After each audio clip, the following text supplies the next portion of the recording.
We're back for the part 3 of our psychological awareness uh, presentations and training and information. Last one, we reviewed and went over extreme reactions to trauma in the event of an emergency or disaster. And there were quite a few. And I'm hoping that you took some time and evaluated how well you're doing and how well you have done in the past and how well you hope to do, and those things you need to do to improve your self-care. Because every day we deal with some level of stress, anywhere from mild to severe. And if we amp that up with an emergency or disaster, how well are we going to cope? So we've gone over I don't want to call them negative, but there are things that happen that are not healthy as far as stress reactions. Now we're going to look at proactivity, how to be proactive in your self-care. So if there ever comes a time where there is an emergency disaster, then that may never happen. But there will be, and I can guarantee that, we will have stress in our life. We will have situations, we will have loss in our life. That's inevitable. So the best thing to do is be proactive in your self-care and how you're doing today.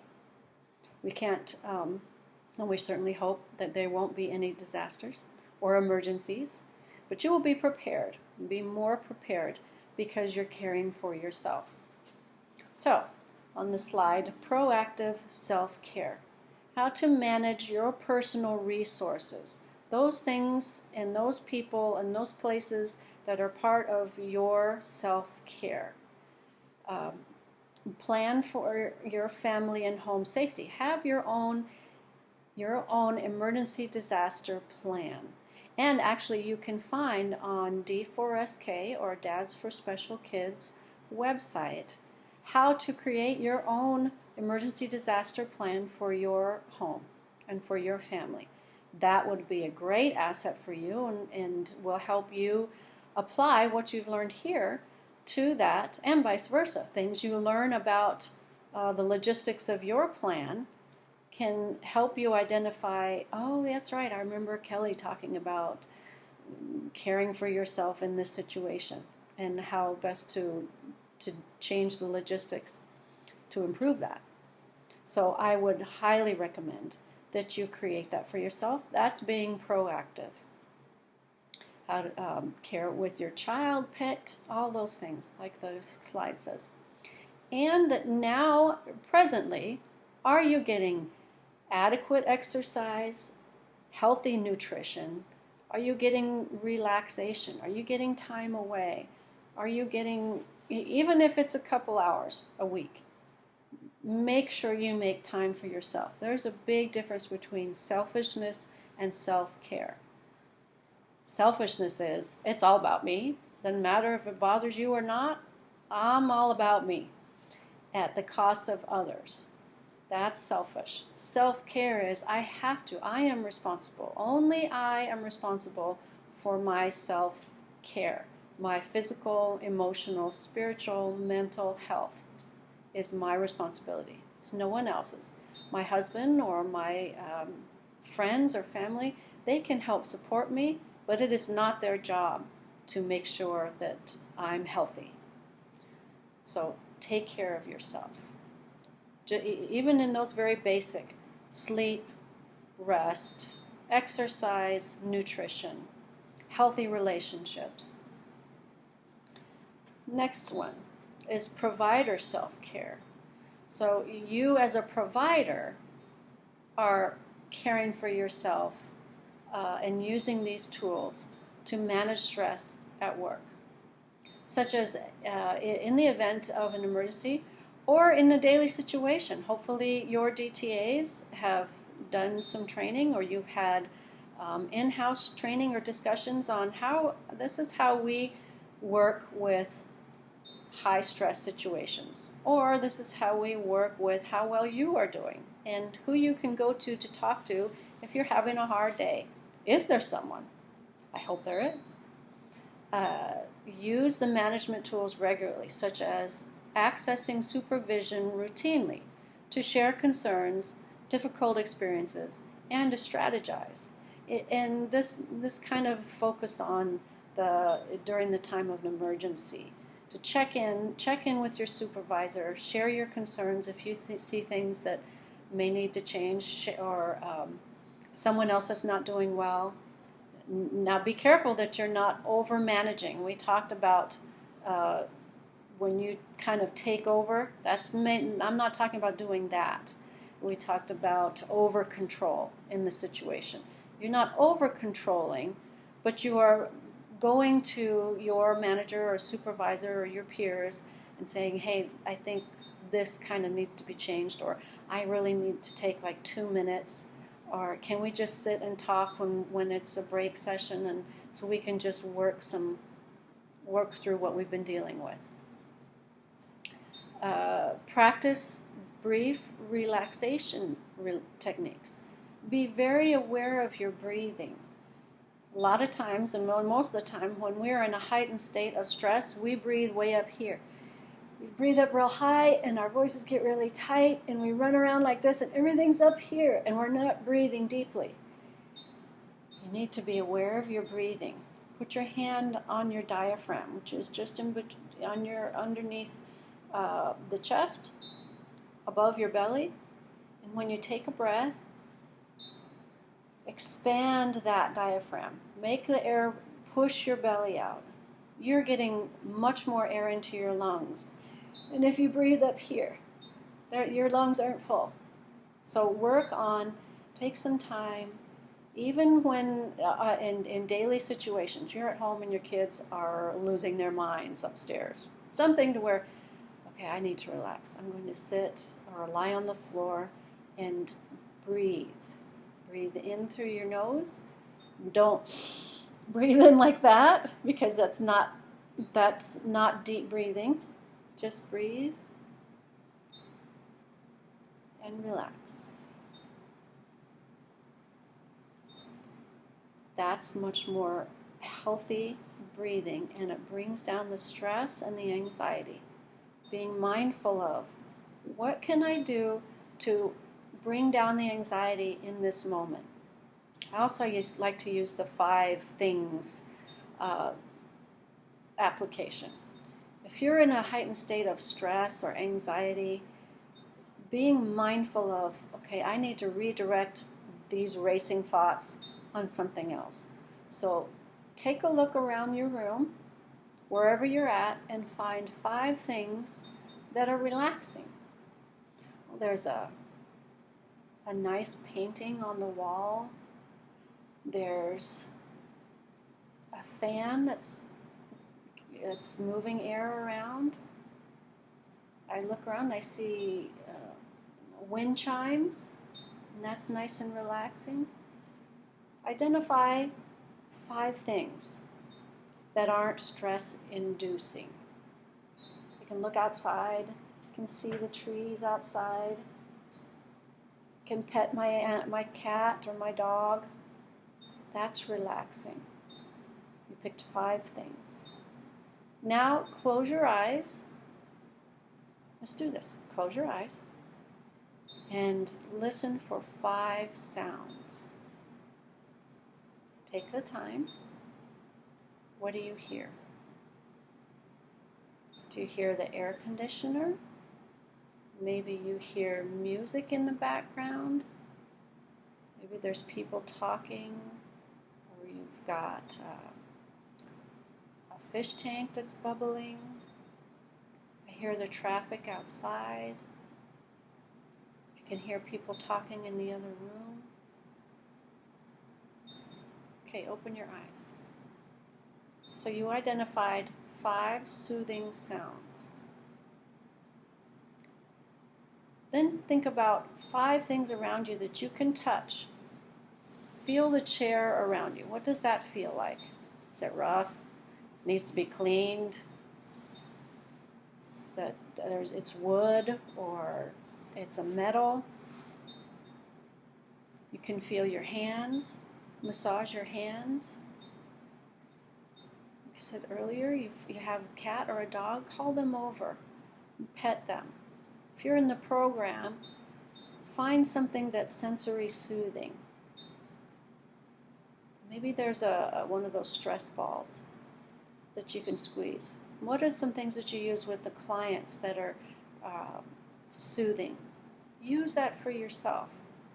All those things bring you into the present. It's called being mindful of how am I reacting and coping in this moment. So I took a little time, can take even 5 minutes, focused on myself. Now I can get back to what I need to do. I'm a little more calm in the process. So that's very helpful. Use the buddy system to share upsetting emotional responses. If there are coworkers that you get along real well with, that you typically spend most of the day with caring for the clients, sit and talk to them. Or maybe there's someone else that you don't really know, but they can be a little more objective because they don't know you close enough. And they can just sit and be a listening ear. Someone you feel safe enough. Talk through what you saw, what you smelled, what you heard, what you felt. Because in a stressful situation, we tend to just stuff things. And it's going to come out one way or the other if we don't work them through. And then that makes you aware of, okay, I'm not the only one feeling this way. Others are feeling this way too, so I'm not failing here. I'm just trying to cope. And stay aware of and communicate what your limitations are and your needs. It's not that you are weak. We all have our limitations. If there's a point where you realize you haven't gone to the bathroom in 4 hours, you need to get up and go to the bathroom. You need to get a drink of water. You need to step outside for a little while and just get some fresh air if it's not an environmental emergency. Or go sit in the bathroom for a little while. Run your hands under the water. Splash your face with water. Something like that to where you are taking some time out. Some more self-care is recognize when you are hungry, angry, lonely, or tired. That's HALT, or the word for that. Hungry, angry, lonely, or tired. And take appropriate self-care measure. What a good example of that is there's a Snickers commercial where the football players or the coaches or someone, they've turned into someone else. It's a drama queen, and Robin Williams or whatever. Now he's talking Russian and he's just not coping very well. Or there's someone in the backseat of a car who's now Bette Midler or something else. They've completely changed the personality, and someone hands them a Snickers and they take a bite and now they're back to themselves. It's not the whole situation is, oh my gosh, well, we're losing our minds. Nothing's going to change. We're all going to die. Whatever it is. No, I just need to eat something. I haven't eaten for about 4 hours. My body has run out of fuel. Those very basic concerns. Am I hungry? Am I angry? And anger is always a secondary reaction to something underneath. I'm angry because I'm tired. I'm angry because I haven't eaten. I'm angry because I'm feeling lonely. Whatever it is that what can I do to change that? What do I have control over? Am I tired? Can I ask for a break? Can I go 10-minute break and go lay down on a cot somewhere? Those very basic changes can make huge coping improvements. So think about that. Get yourself some Snickers. Increase activities that are positive. I'm sure that there are activities that maybe, that's part of your job, but you enjoy doing them, whether they're reading the newspaper or playing board games. Something like that to where, okay, that helps me focus and helps me assist the clients on being less anxious. Let's do some things that are routine.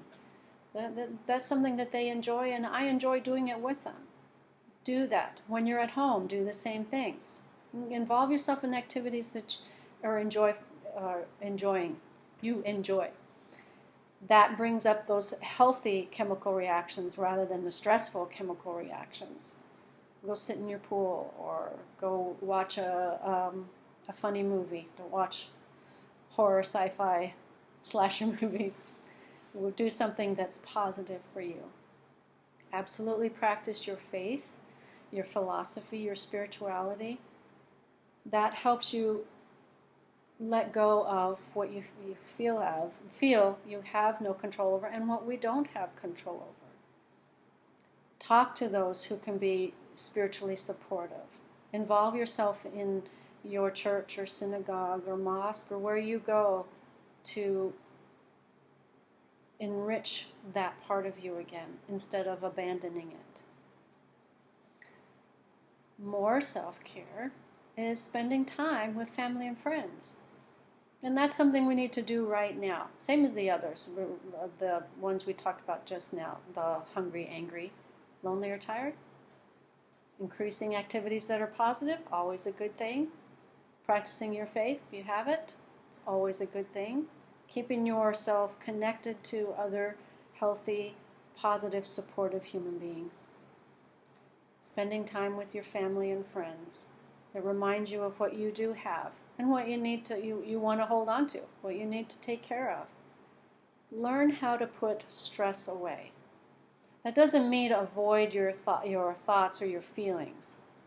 It's being able to say, I'm going to focus on healthy activities so I can work through the stress and not sit there and dwell on the stress. It's a difference between alienating that we talked about earlier and putting stress away.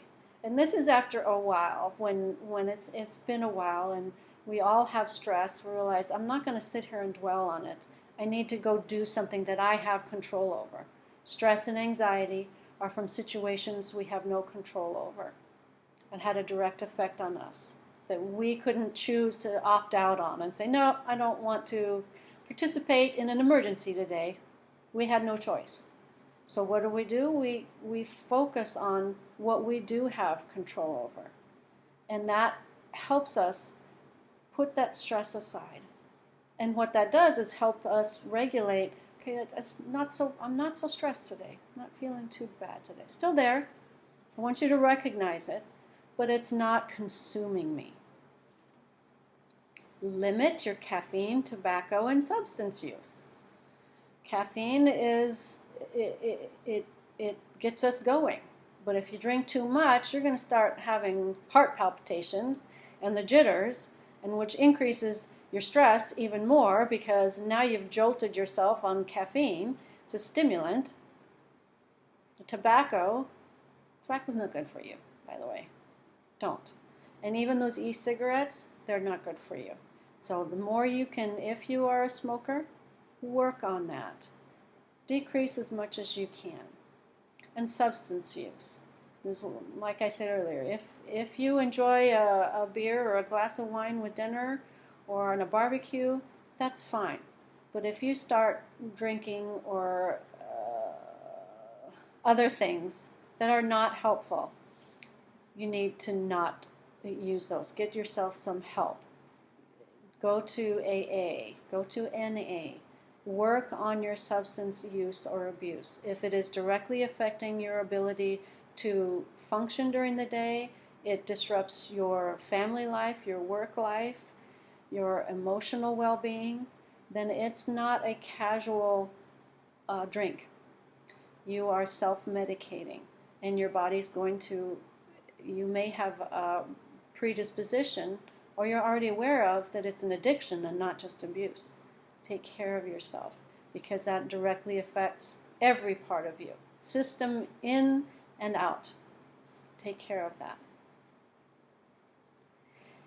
Win-win opportunity. All these self-care, proactive behaviors create a win-win activity, because we may never, ever have to experience an emergency or disaster.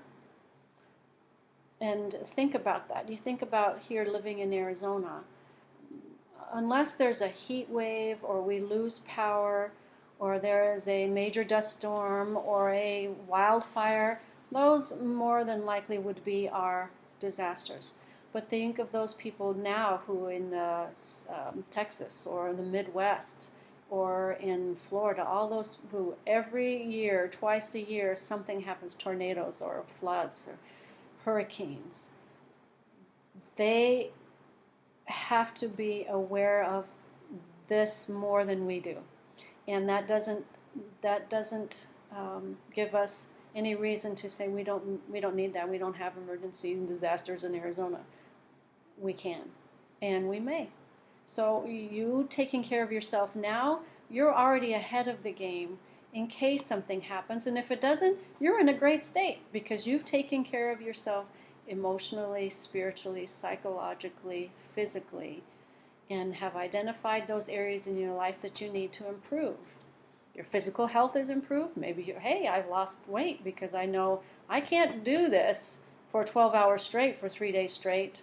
If I'm carrying an extra 10, 12, 15, 30, 50 pounds, I'm going to lose some weight. My mental health, we all need to be aware of that. It doesn't make you weak to go to a therapist. It makes you proactive and makes you responsible on caring for how am I coping with the stress of life, because we all have it. Utilize that. It's not just for people with depression. It's not just for people with clinical diagnoses. I see more clients who are dealing with how they are not coping as well as they should in their relationships, in their own lives, in their lives at work, and how they can change that, how they can improve that, which also has a direct effect on if they do have a clinical diagnosis. Your relationships. How's your marriage? If you're married, if you're not, how are you doing? Are you involved in the community? Are you involved with other human beings? Don't isolate yourself. How is your family doing? Are you getting family time? Are there concerns in your family you need to work through? Are your parenting skills up to date? Only you know where you're at. So think about those things. Your interests matter. Your interests are a part of who you are. Do you enjoy playing music, singing, art, jogging, hiking? Do these things. Make time to do these things, whatever it is. That has a direct effect on your health. It isn't just an escape activity, and it may be very enjoyable. It has a direct effect on your whole system. Doing all this will have a favorable outcome. You'll have increased the probability of a favorable outcome of a disaster because you have increased your optimism, which directly affects others' optimisms, their outlook on how well we're going to get through this, and we're going to get through it together. Your confidence in how well you're doing, not only just daily work. I'm feeling better at work because I took some time to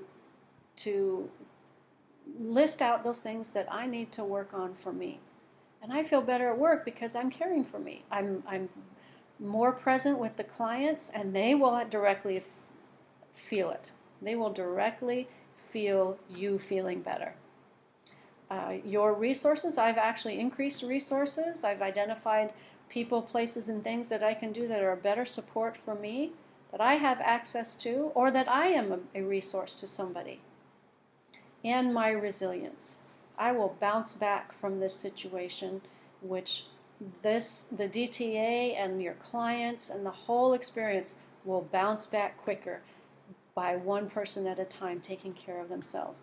One person working in that network of emergency disaster preparedness, and hopefully your DTA managers are working on a DTA plan, and you include, hey, this is what I've learned about me, this is where I work best with these clients and not so much with these, and if I'm needed to stay longer, I'm available. Whatever it is that you've taken the time to work through your psychological awareness and well-being, and you will come out of it a healthier, more resilient person, and you have provided that for those you care for. And thank you. Thank you for caring for these very wonderful people.